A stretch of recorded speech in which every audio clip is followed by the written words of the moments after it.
Hello student welcome to my YouTube channel कीनोट आम last class रे पढ़ते कौन बायोलॉजी रो इंट्रोडक्शन तार सब मेन ब्रांचेस पढ़ते जोटा कि आम साधारणतः जानते बायोलॉजी कौन it is the study of living beings तार थिला तापरे स्टडी ऑफ लिविंग बीइंग्स आमर थिले प्लांट एनिमल माइक्रोब्स एक्सेट्रा तो आम प्लांट रो स्टडी कौन कहते ना बॉटनी एंड एनिमल्स मानकर स्टडी कहते जियोलॉजी तो आम से प्लांट रो भी किछि इंपोर्टेंट ब्रांचेस बा बॉटनी रो किछि इंपोर्टेंट ब्रांचेस डिस्कशन करथिले।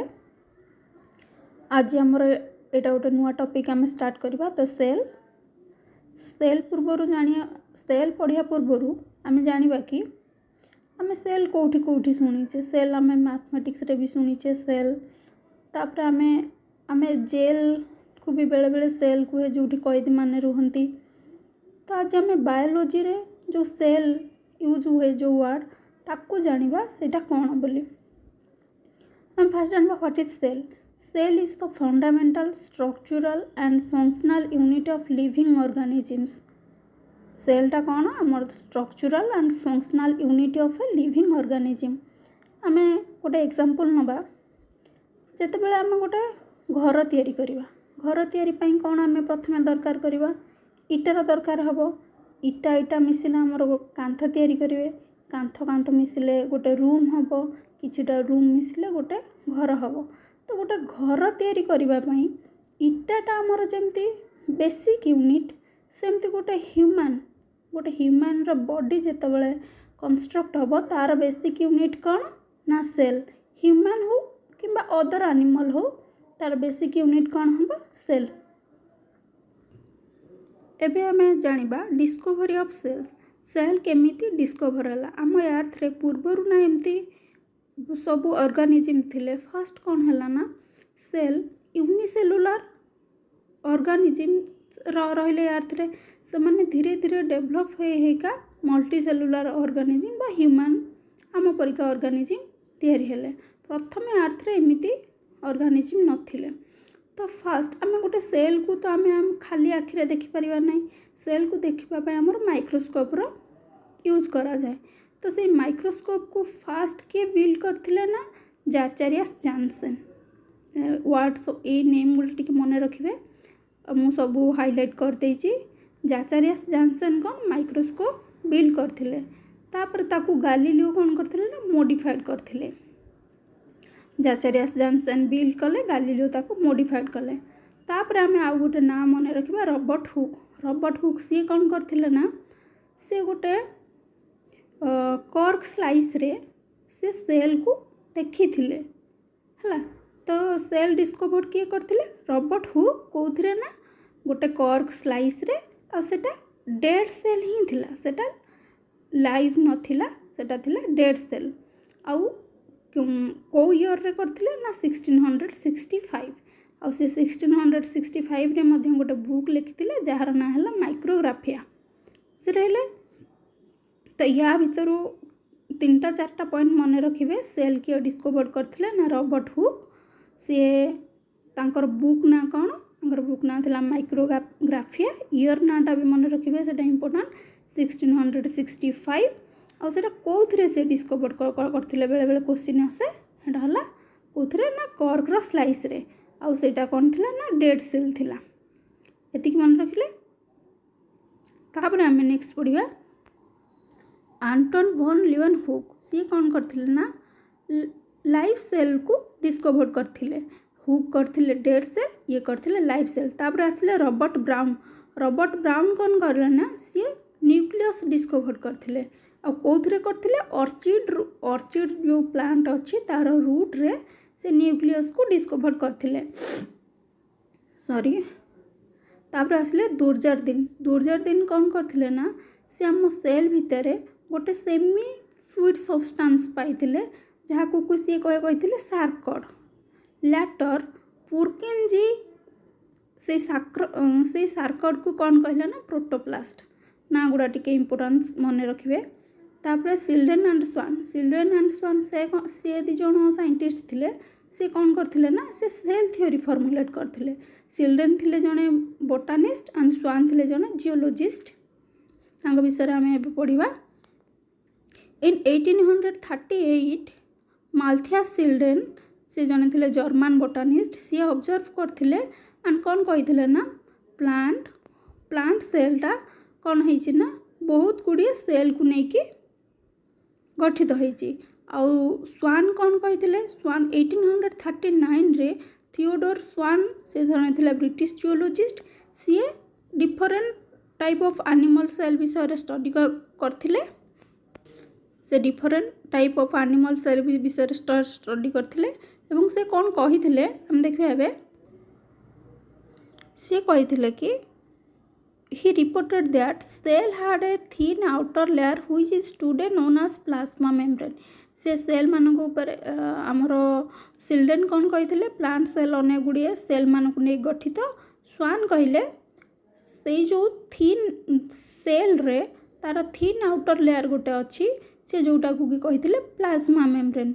ही also concluded based on his studied on plant tissue that the plant cell contains cell wall it is a unique character of plant. Cell wall आम animal cell रे पाइबानी सेटा केवल plant cell रे ही देखा जिवो। ताकू किए कहले ना स्वान तांकर जो स्टडी करथिले प्लांट टिश्यू ऊपर स्टडी करिके से कहले सेल वॉलटा आमर केवल प्लांट सेल मान पाखे देखा जिवो एंड एटा गोटे unique character. Schleiden and Schwann cell विषय कहले किंतु से माने जानी पारे सेल रो फॉर्मेशन केमती होउची तनकरी एठी गोटे रहीगला से माने जानी पारे सेल रो फॉर्मेशन केमती होउची। तापर जेतेबेले आसिले रुडोल्फ वर्चू से 1855 रे कौन कले ना तांकर स्टडी रु से कहले कि सेल तार प्री एक्जिस्टिंग सेल रो ही फॉर्म होउची।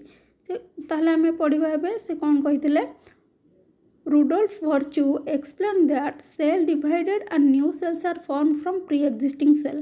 एटा इम्पोर्टाट टिके मन रखिबे से जो प्री एक्जिस्टिंग सेल रू गोटे न्यू सेल हवा को कौन कह जाए omni cellula e cellula.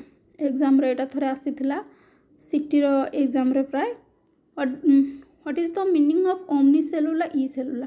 Omni cellula e cellula माने कौन cell a new cell is form from pre existing cell मन रखिए।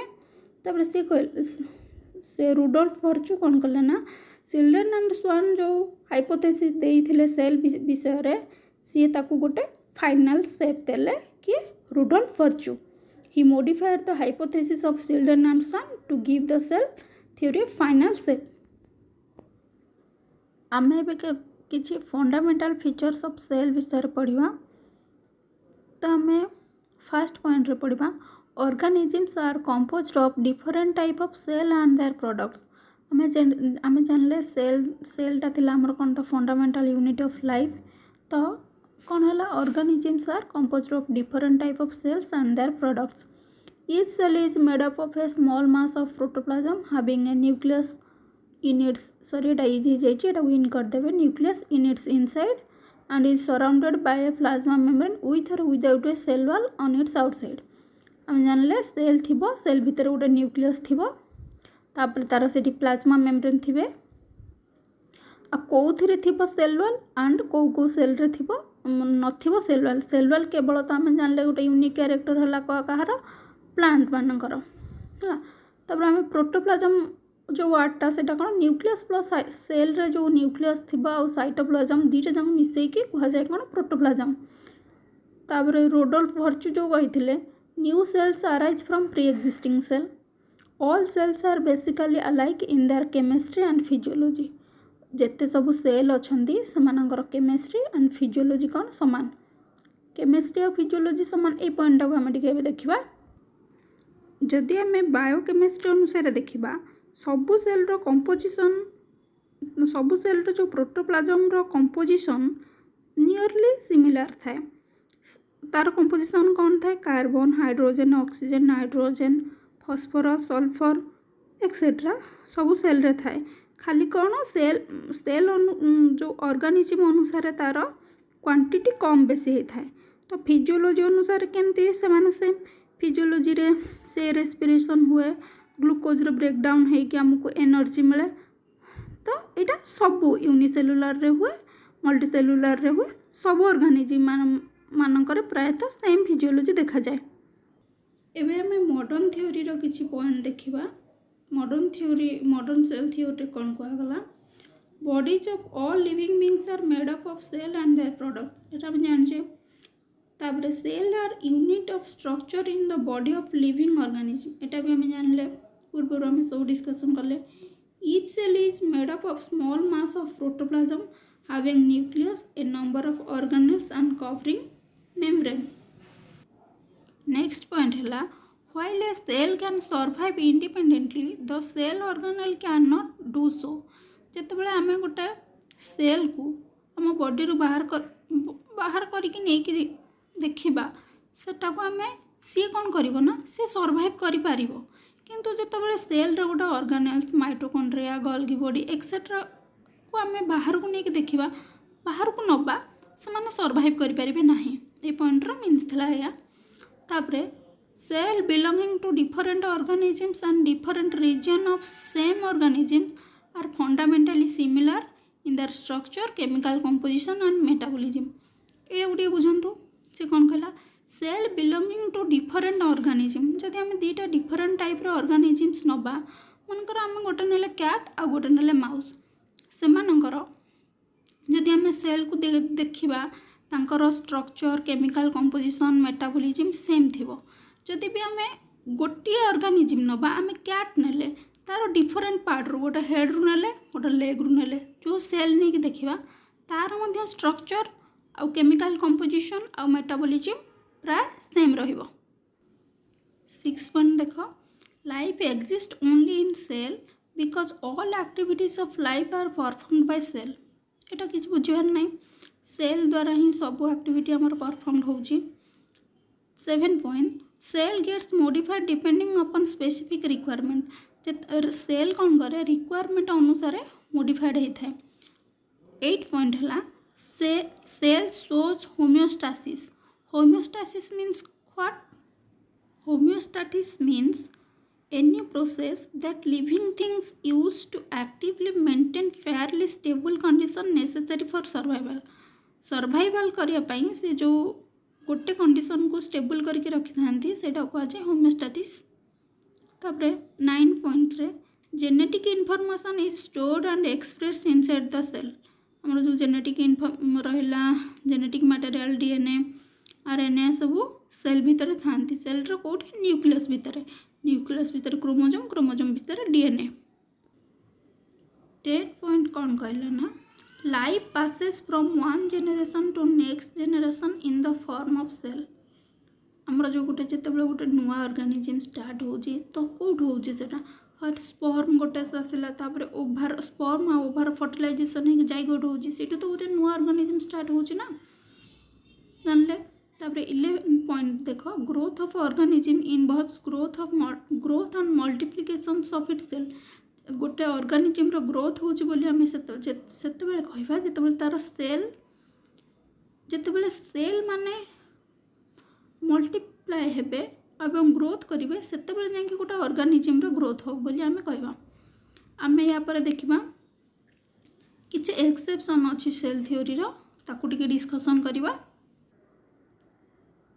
सेल थ्योरी रे एक्सेप्शन रे फास्ट हम कौन देखा भाइरस कौन ना किसी सेल ता बॉडी न था से acellular entity a means biology रे कौन आब्सेंट तार बॉडी कौन होता है ना केमती फॉर्म होता है प्रोटीन और न्यूक्लिक एसिड रे ता बॉडी केवल आम पाया प्रोटीन और न्यूक्लिक एसिड कौन डीएनए आउ आरएनए किंतु ता भाइरस रो बॉडी रे आमे जदी पाइबा डीएनए पाइबा जदी पाइबा आरएनए पाइबा दीटा जांको केतेबेले मिसिक नथिबे। तापर राइजोप्स और म्यूकर से माने हेले वन टाइप ऑफ फंजी तांकर बॉडी करना सेल तांकर बॉडीटा सेल भले न थाए तांकर बॉडीटा गोटे ट्यूबुलर बॉडी तांकर आ भाउचेरिया गोटे आल्जी तार भी बॉडी तार बॉडी रे कौन होता है ना सेल वेल डिफरेंशिएटेड है न थाए। Bacteria and blue green algae BGA means blue green algae do not have well differentiated nucleus and cell organelles so they are exception to cell theory. से बॉडी रे कौन न्यूक्लियस पाइबानी आमर जो cell organelles mitochondria ribosome Golgi bodies endoplasm reticulum एगुड़ा किसी आम bacteria body रे पाइबानी। बैक्टेरियाटा गोटे कौन प्रोकैरियोटिक सेल आम जो टाइप ऑफ सेल पढ़ा से जाना prokaryotic cell eukaryotic cell etcetera. तापर आम जान आरबीसी आउ सिप ट्यूब आरबीसी आम जाने ब्लड रे अच्छे आरबीसी डब्ल्यूबीसी प्लेटलेट्स आउ सिप ट्यूब रे से कौन था न्यूक्लियस आब्सेंट थाए। तो आज आम क्लास को एटी रखिबा पर माने नेक्स्ट क्लास रे आम पढ़िबा टाइप्स ऑफ सेल आउ तार सब पार्ट्स पढ़िबा। जदि वीडियो पसंद आसुची ताहले लाइक शेयर एंड सब्सक्राइब करंतु। धन्यवाद।